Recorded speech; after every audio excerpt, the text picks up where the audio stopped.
Just getting through what I thought would be a busy, kind of hectic, not hectic, but a little busier day, and it wasn't. It ran really, really smooth today. Went to the barn. I only went with ready for landing. Took the hobbles off him and changed his gear. He was good. He's done that before. I think I like the horse. I like working with him, and every minute I have over the next few weeks will be spent at the barn, at least spent working with him, or at least portions of the day. Now, hold on.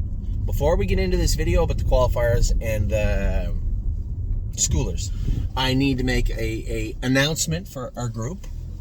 Very important one. It's that time of year, guys. We have to make sure we stay on top of our licenses. I got a call from the judges today that one of our partners with Renegade Gypsy was not licensed, and mistakes happen. I get it. Listen, I forget things all the time, especially when you're not at the barn. You don't see the horses every day. You just don't think of it, and I don't think of it. But if you do take a minute, please just take a second to think about where your horses are going to race this year and where you need to be licensed. If you're somebody where, we have a PA bred that we entered in Yonkers, that happened once this year. I get it. I understand that's different. And vice versa. If we're going somewhere where your horse isn't necessarily scheduled to be, I get it. But if you have PA breds and you have New Jersey breds, New York breds, whatever you have, please start getting licensed. It is very, very important, because if the judge was a little more frigid and inflexible today, Renegade Gypsy was not going to qualify. So there's no need being upset about it. There's nothing happened, nothing bad happened, but I do want to nip this in the bud. If you really want to help us out, and we can help you out, go in, take a second to go into your profile on the stable.ca website and fill in where you're staked, where you're licensed, and what your expiry date is. That way we know, and we can work with you. Say, hey, I just missed Austral Hanover race. Japers. Hey, Tom, Dick, Harry, Sally, your license is coming up. We're going to need you to maybe look into that. Rather than, hey, Mr. McDonald, it's so-and-so from the Racing Commission. Sally, Tom, Dick are not licensed, and you need to get this done right away. Then I stop what I'm doing, rush around, I call Linda. Now Linda and I are both trying to get a hold of you and get you licensed as quickly as possible, when it could be a much more seamless endeavor. Okay, so please take the time, just take a minute to just step back and say, okay, where do I need to be licensed? And we can help you do it. If you plan on getting an NRC, which I recommend you do, but if you plan on getting an NRC license, fine, we can help you get that done. If you need to get your Pennsylvania, your New York, any steps we can take to help, we will. We're here for you. We're in your corner. We're all one team here. But I just don't want to see somebody's, and how would anybody feel if the horse was scratched because you forgot, right? And that's inevitably what could happen if we don't stay on top of it. So just please take a minute, think about where you're going to be licensed, where you need to be this year. And if you need be, shoot me an email, say, hey, Anthony, I got to get licensed in Pennsylvania, or I need to get an NRC. Could you help me get that done? No problem. I'm happy to. So with that out of the way, we can now talk about how the horses were today. As I said at the outset, I went with Ready for Landing today. Yes, he trained yesterday, and he trained. Poor bugger fell down yesterday. He's tough. Bounced up today. He's playful. And I said, you know what? Take the hobbles off him. And I'll go with him. I did change his gear. He's a weird horse. He wasn't steering as good, but trotting better. Go figure. So at least that's a starting point. We can work with him. Trying to get him confidence in the turns is goal number one. Trying to get him so that he can trot through the turns and into the straightaways and transition smoothly is our ultimate objective, and it looks like we made some positive gains today, so that's good. Now, as it goes to the qualifiers, Five Fish Species and Cunning Connie were great. Who was the horse on the front that made a break? A bugger. Lucy Who made a break on the front end. Now, Mario said that Fish was trotting good, and as soon as that horse run, she kind of went to sleep. She didn't know what to do on the front end, which sounds fair. A little green on the front end and kind of pulled up a bit. Cunning Connie trotted good on the end of it. One of her better miles, to be honest, ever maybe. 59 last quarter, 29 and 59 and 3 last quarter, 29 and 3, as opposed to 59 and 3 last quarter, 30 and 2. But 5 fish species will take the victory in the lifetime mark.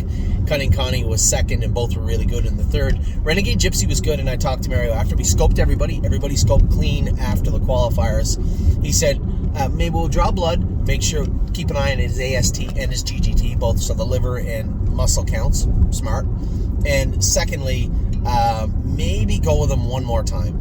And I said, you know what? I think you're 100% right. We know we have to trot 53, 54. That's a given. You know you have to do that. So if it doesn't look like he can do it right now, then he's not ready to go right now. Then he needs another little qualifier. So we'll re-qualify what looks to be. I assume the blood will come back good on Renegade Gypsy, and we'll re-qualify him next Friday. And that's common sense. I think everybody can see why and understand why. Next one, Hasty Bid looked good. James's colt looked very, very good today. I thought he looked very good.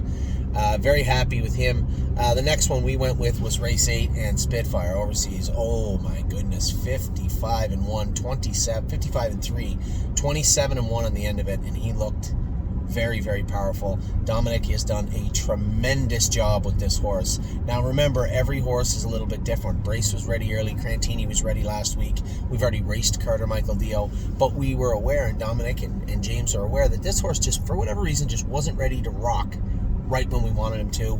Take a step back, do the right thing. We had the vet go over him, changed a few little things, and he looked very, very, very strong qualifying today. 55 and 3, 27 and 1, and that's with the earplugs in, just doing his work. I got a front row seat because he blew by me going around the last turn. I had Merchant Man. Take nothing away from Merchant Man. What did he go in? 58 and 1, 30 and 1 on the end of it. Pretty good mile for Merchant Man. You know, we haven't done a lot of talking about him. I said to Harry, I don't know how good he'll be. I have no idea, but I can tell you one thing. He did nothing wrong today. Went up to the gate perfectly, trotted out of there, followed, didn't get excited, didn't run in, didn't put one step in, and went a mile and 58. So that's a stepping stone for him too. He can build from that and become who knows what. I said to Harry, if we race him in Ontario and he looks like he's struggling a bit, I can just take him right to Kentucky and take the hobbles off him, put him in that C division in August, and the horse will learn to trot fast there. And the fact that he looks good, Harry's right. He's got him trotting very, very, very good. Hi, staff.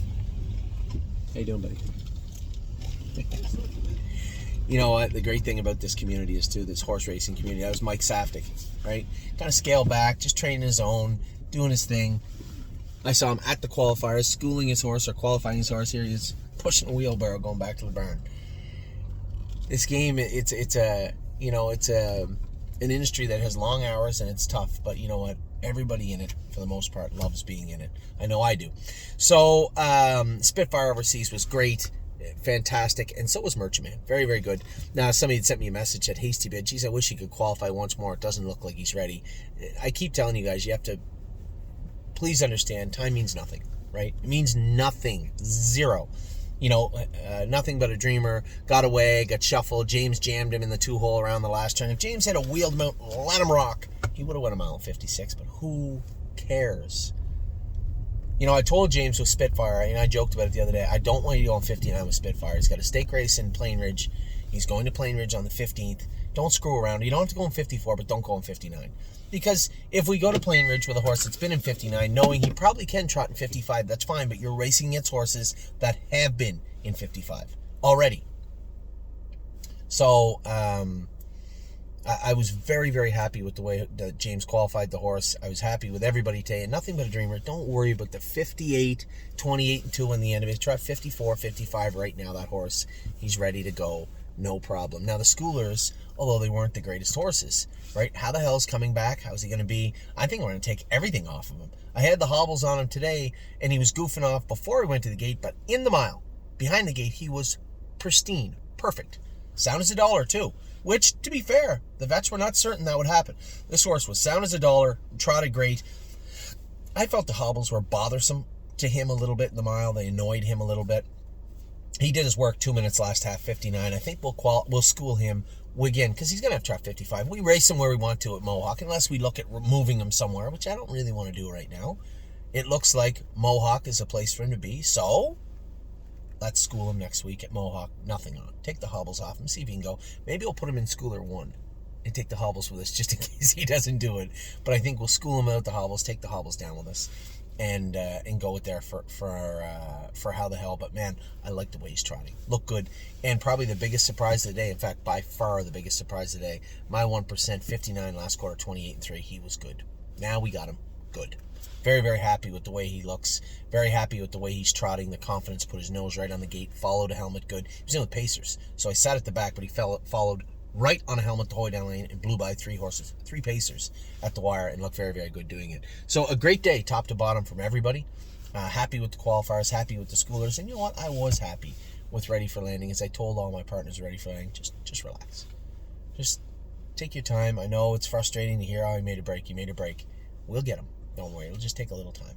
So with that, I'm going to let you guys go. We had a great day here at the barn. Everything looked like it went smoothly. It went well. The qualifiers were great. Everybody that went to the qualifiers is qualified. The schoolers look great. Just a great day so far in Ontario. Good luck to everybody, and I want to go back now and watch my boy Osterhammer race. God, I hate that I missed him. Go back and watch him race right now. So with that, I will talk to you all soon. Have a great day and a wonderful weekend. I'm off to Buffalo in the morning for a flight to Cincinnati, Uber to Miami Valley, hopefully get a ride back to Dayton, to Cincinnati Airport, fly to Nashville, spend the night in Nashville, get a ride to Oak Grove, race the horses, check in on Eric, make sure everything's going well, get a ride back to Nashville, and I'll be back here Monday afternoon, Monday evening to watch everybody go from the comfort of my room. Take care, everybody.